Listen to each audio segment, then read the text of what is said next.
Kita jawab yang pertama tentang kholwat ya. Sebelum kita bahas tentang tingkatan-tingkatan kholwat, perlu kita pahami apa sih yang dimaksud kholwat. Kholwat itu apa? Menyepikan hati dari perkara selain Allah. Itu makna kholwat. Menyepikan hati dari perkara-perkara selain Allah yang sudah masuk sehingga menjadi keimanan. Akhirnya iman kita juga selain Allah ada. Itu fungsi daripada kholwat. Setelah itu terjadi, maka imannya hanya pada Allah. Kalau sudah sepi selain Allah, maka isinya cuman Allah. Lah, kholwat itu memang ada beberapa cara, baik di dalam kholwat di umum maupun di khusus. Kita harus juga melakukan kholwat di tengah-tengah keramaian. Artinya walaupun jasmani ini berinteraksi dengan urusan-urusan duniawiyah, ruhaniyah harus bisa bertemu Allah di situ. Caranya harus menyepikan, menafikan makhluk yang bertumandang, makhluk yang berperan. Ini harus kita sepikan. Setelah ini kita sepikan, ini disebut nafi. Selanjutnya adalah isbat. Kita akan bertemu Allah di situ. Disebut itsbat, menetapkan dalam iman bahwasanya semua yang berperan hanyalah Allah di situ. Ini konteksnya kita berkholwat di tengah-tengah keramaian. Ada juga kholwat ini dilakukan di tengah-tengah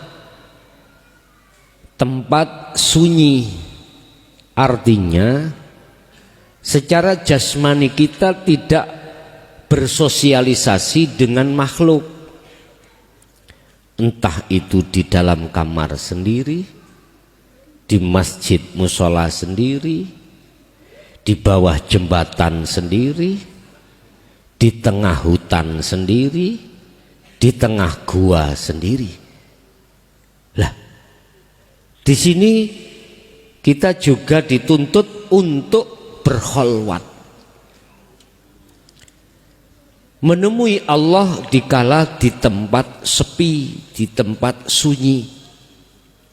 Sistem caranya juga sama. Wala yusyrik bi'ibadati rabbi ahada. Tiadakan dirimu, sepikan dirimu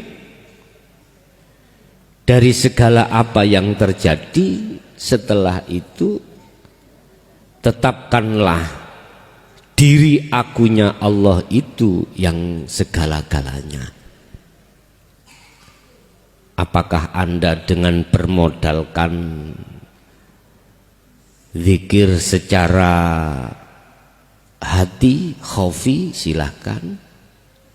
Ataukah dengan cara af'al, perbuatan jasmanimu, silahkan. Yang kesemuanya itu tidak bisa lepas dari sirul asor ke fana'u dzikri, hanya itu. Kalau yang dimaksud tingkatan-tingkatan yang tadinya diceritakan semua makhluk itu berkholwat, bisa jadi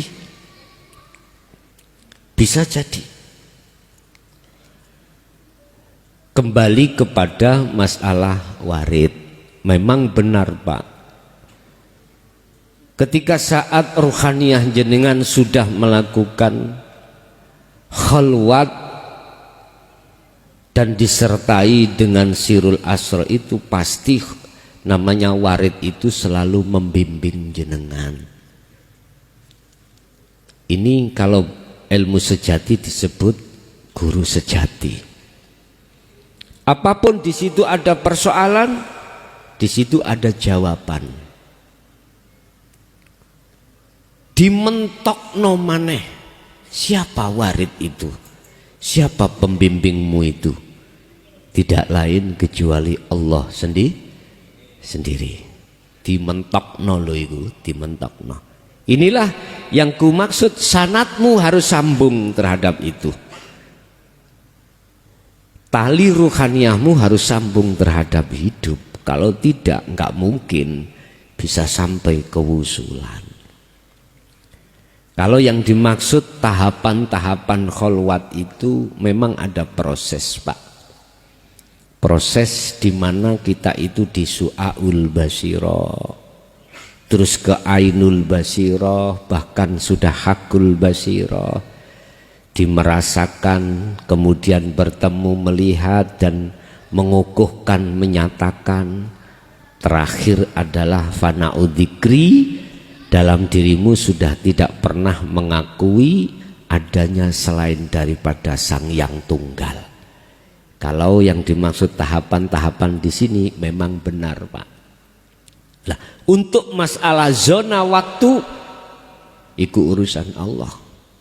Bisa jadi 1 malam, bisa jadi 1 hari, bisa jadi 1 minggu, 1 bulan, 1 tahun, itu urusan Allah. Untuk sampai padanya, itu urusan Allah piyambak.